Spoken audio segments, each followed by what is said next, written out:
Hey guys, it's Baby Bat. Welcome back to the channel. If you're new here, hi, hello. How are y'all doing? I hope you're all having a great morning, a great day, great afternoon, great evening, great night. Whenever y'all are seeing this, I am still in the works on the backstory for the next Unknown Spookster. Hopefully I can have that up sometime later this week. But for now, we are going to read one of the chapters in Ghosts I've Met by Holzer. We are going to read The Townhouse Ghost. The remarkable thing about this case is that it introduced my wife to the realities of physical phenomena. Just as Grandma Thurston's restless ghost had brought a first-hand experience to me for the first time. Of course, that is not the most important thing about this case by a long shot. The quality of the persons reporting the ghost is very high, and their power of observation keen. By the same token, they were not over-anxious for publicity, and for that reason, I will withhold the actual location of the townhouse. But the names and everything else about this case are true. In November 1963, I received an urgent telephone call from Mrs. Jan Bryant Bartell, who occupies part of a very old house in New York's Greenwich Village. I asked her to put her experiences into a short report, which arrived the following morning. I live with my husband and dog in a converted mansion off Lower Fifth Avenue, which was the turn-of-the-century townhouse of Lillian Nordica, the opera diva. I have heard, too, that at one time or another, the house was owned and occupied by the Thomas Fortune Ryan family. In addition to its own distinction, the house is flanked by one of the former Mark Twain residences, an erstwhile family home of the poetess Emma Lazarus. I live on the very top floor, which in the era of mauve decade elegance had been the servants' quarters. From the day I took up abode here, despite the quaint charm of the apartment, I have sensed something dark and brooding, something of unrest enveloping the premises. Now I no longer merely sense this amorphous but pervasive quality. I know. Briefly, this knowledge has been built up during a 5-year residence upon the following. 1. The sound of something having been dropped, often quite loudly, which upon investigation discloses nothing. And always the sound of footsteps, sometimes tentatively, sometimes furtively, but always audibly and ceasing suddenly, to be followed by the faint rustling in a room that announces another presence. 2. The appearance one evening at a recently vacated dinner table of a small dried grape, neatly centered upon a dessert plate whose contents had quite thoroughly been consumed a few moments before.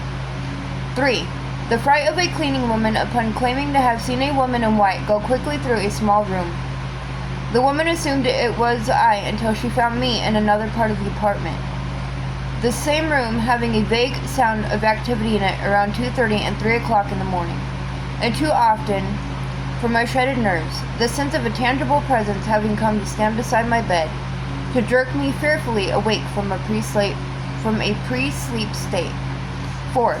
The agitated actions of a dog, whom we lost over a year and a half ago, who was staring into apparently empty space and then cautiously stalked something or someone out of the room. 5. A new dog is strongly reacting to things my material vision cannot penetrate. 2 weeks ago, this highly sensitive and intelligent puppy was drawn in the small hours of the morning to an empty chair, at which she sniffed violently, raised her head, laid back her ears, and quickly retreated. 6.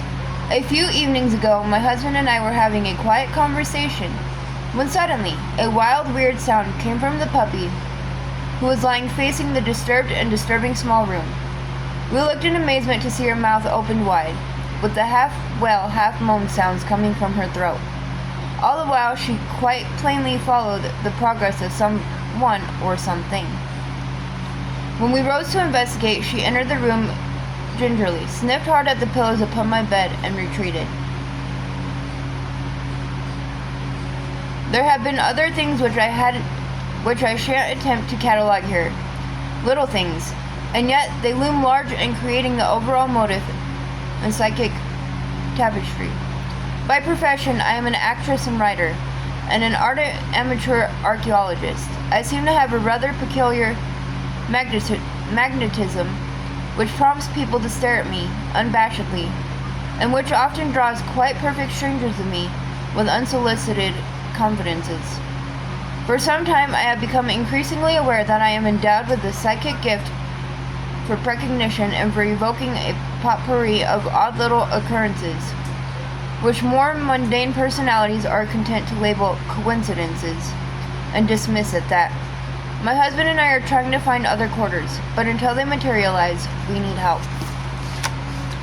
My wife and I went to the Bartell home in November 1963 and found it a charming, moody Victorian apartment, furnished with impeccable taste and imbued with a timelessness that belied its disturbed state. We received a most cordial welcome from Contessa, the large brown puppy. She was the most exuberant dog, and it seemed hard to think that she could lie on the floor frozen stiff with fear of the unknown. Mr. Bartell, who was present, was the manager of a large chain of restaurants. He was not as emotional as his wife, but he too had been impressed with the strange atmosphere of the house. "Is there anything else you haven't told me in your letter?" asked Mrs. Bartell. "I have frequently been fingered lightly over my face and arms," she said. "You mean lightly touched by someone you could not see?" She nodded. "In the larger room, there's a sitting room leading into a large dining room. In the larger room, I've smelt scents I never use," Mrs. Bartell added. "And of course, there was that shadow of a person I saw, and always those footsteps without explanation." "Quite," I said, and walked about the apartment. The bedroom was separated from the other two rooms by a wall, and one had to enter it from the common corridor.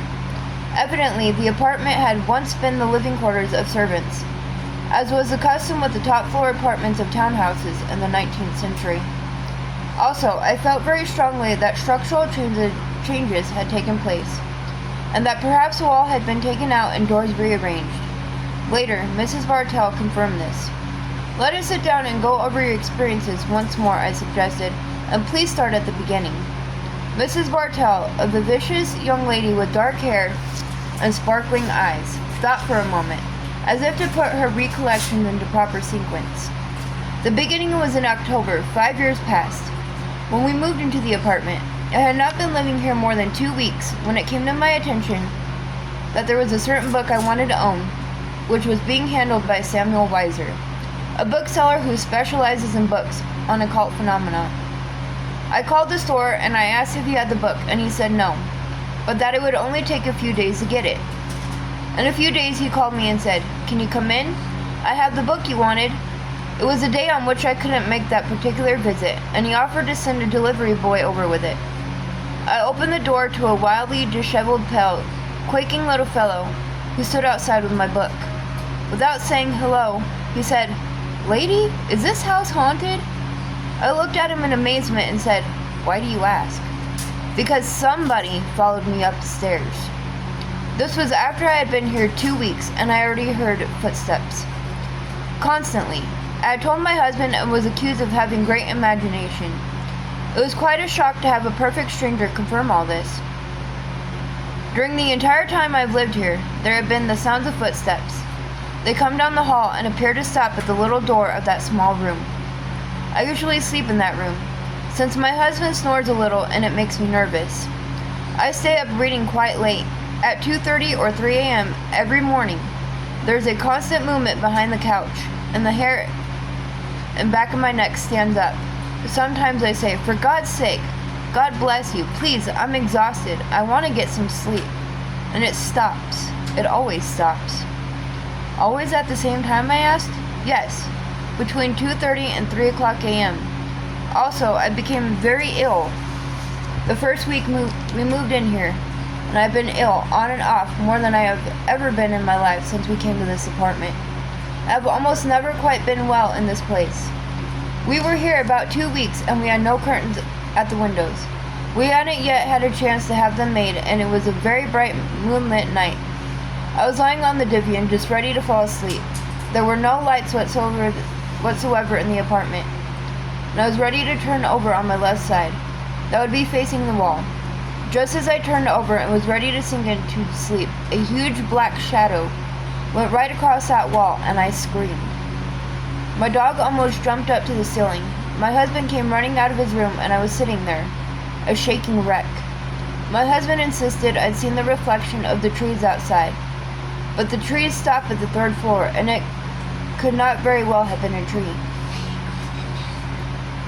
Then there are sounds as though things have been crashed to their destruction in this apartment. I look about and think that I'm going to find one of my pieces of wood shattered, a perfume bottle or something, yet nothing has been touched. Nothing has been disturbed.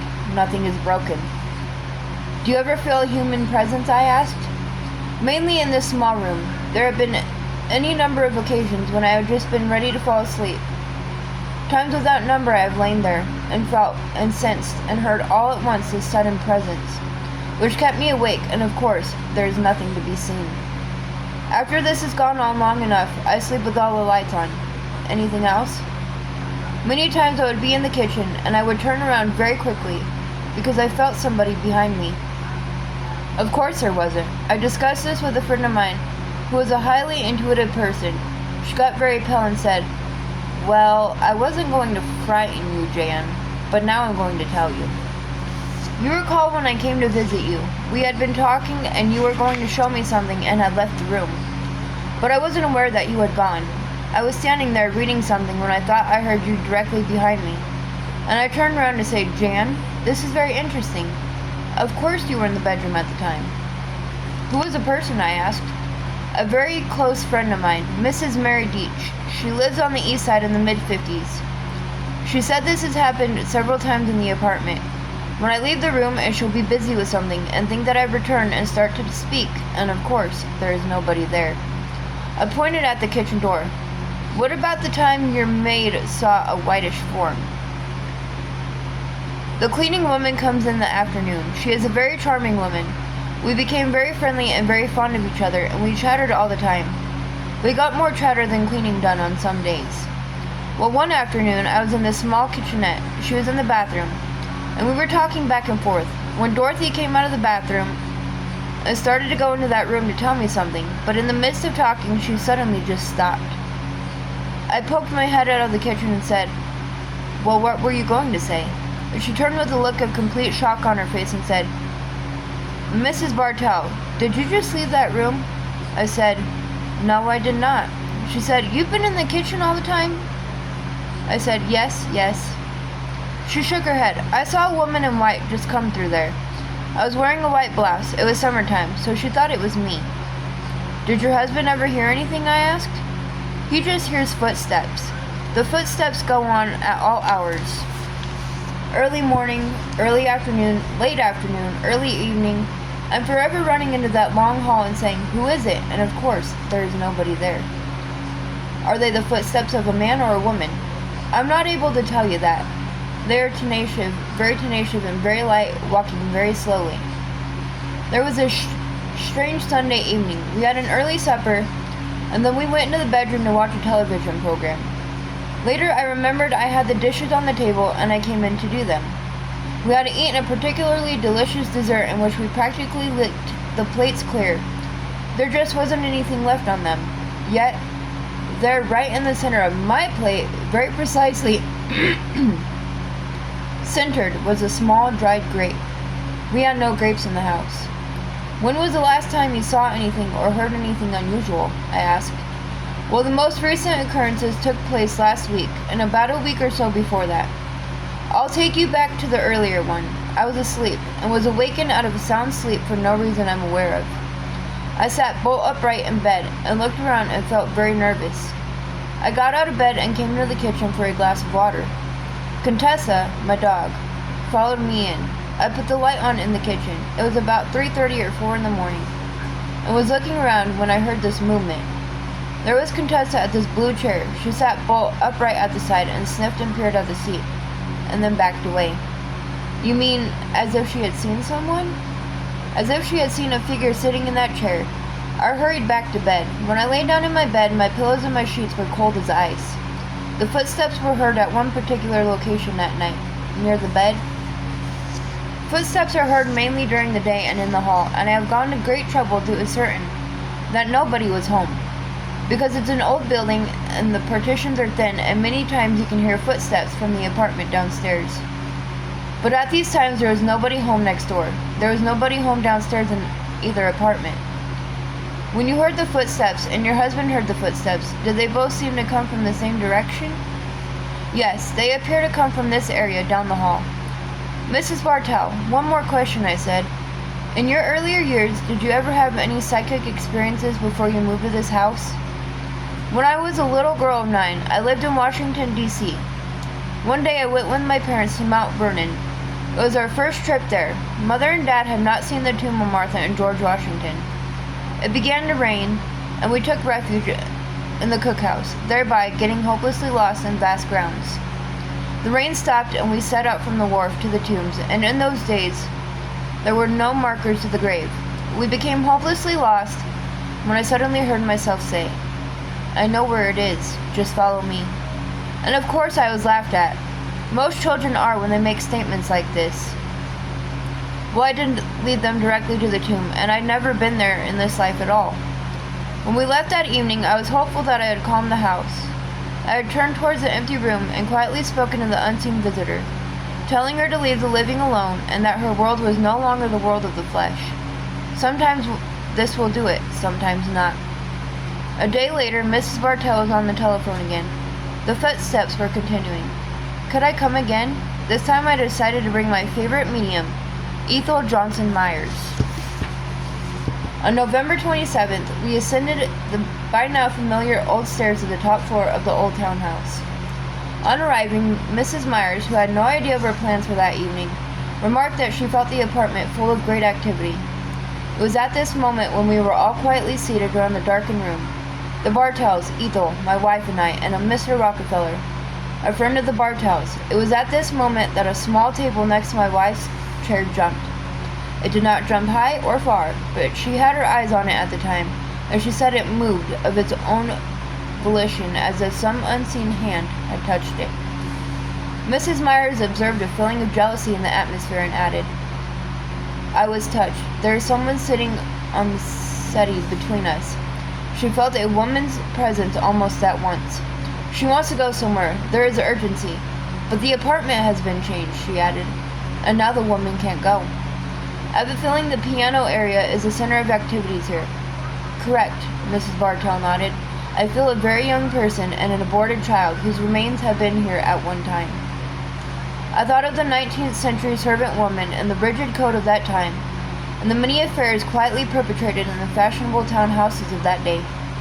Ethel Myers was now in a state halfway between clairvoyance and trance. "Mellison," she murmured. Renee? The third person is a child. There is a pungent odor here." Fred Bartell also noticed the scent, and my wife confirmed it too. I did not sense it myself. A pretty young blonde with large blue eyes and a tiny nose. Renee. The trance became more noticeable now. He put it on my finger. The ring. Mrs. John J. Mallison. I was born here. 29 years. March 16th, 1848. Where is my husband? What is his name? I asked softly. Henry McDermott. The entranced medium replied. Is he here now? No. Saw him last 2 years. Now no more. What about a child? No. I decided to try and see if she knew in what year her tragedy occurred. Who is President of the United States? They killed him. Whom? Abraham. Who is now president? Andrew Johnson. Suddenly, the entity started to speak of the other man. John comes to play with me now. I can't go to him. I firmly insisted she tell me about this John. He went, but he never came back. I lied to you. There was a child, but she died. I like it very much here. I can play with the little one. I lost the little one. What did your husband do for a living? He made jewelry. He made my ring. Where was his shop? 23. She seemed hopelessly lost for the moment. What did your father do? Supply restaurant. Why are you here? Papa did not know. He's at the window, with blood. I lied. I'm 19, not 29. Married with ring now. Papa did not believe me. John has gone. They took him. Abraham took him. They killed him. The emotions overcame the entranced medium at this point, and the entity slipped out, leaving the medium momentarily lifeless. Within a moment, though, control, Albert took over and in his usual crisp voice announced that all was well. There was a miscarriage previous to the marriage, he explained, and the father did not approve of the match, but they were married. The little girl died. She did abort the first child. There were 2 children. Mother and child died together in childbirth. The husband was killed in battle. Renee is really Irene, but the name Allison is correct. Irene's mother also died in childbirth. There were 4 older girls and 3 boys. What about the name McDermott? It is not quite correct. With that, he bade us release the instrument as if it was 10:30 and she seemed visibly tired. The next day, November 28th, I received a phone call from Mrs. Bartell. Somehow she was impressed with the correct name. Not McDermott, but McDivitt, she felt, but she was not sure. On November 29th, she called again to report some chills, but she remembered my farewell speech to the ghost the previous time and asked her gently to go away. The chills passed quickly. As I always do, I tried to collaborate some of the material obtained in this manner. The Civil War period is particularly difficult, as many of the records no longer exist. I could not find Mr. Mallison in the few sources available to me, namely trials, city directories, and commercial listings. But I did find a Henry McDermott, who lived nearby at 203 West Ninth Street in the year 1868. I checked in with Mrs. Bartell several times later, but things were always well in hand. Once in a while, Contessa would sniff at something only she could see or sense, but nobody saw any lady in white, and the townhouse settled into a period of calm. Quite possibly the young servant girl found peace with both her men in a world where these things aren't taken so literally. And that is the end of that one. I hope you all enjoyed it. If you did, please give it a thumbs up. Subscribe if you haven't already. And I will see you all in my next video. Bye guys.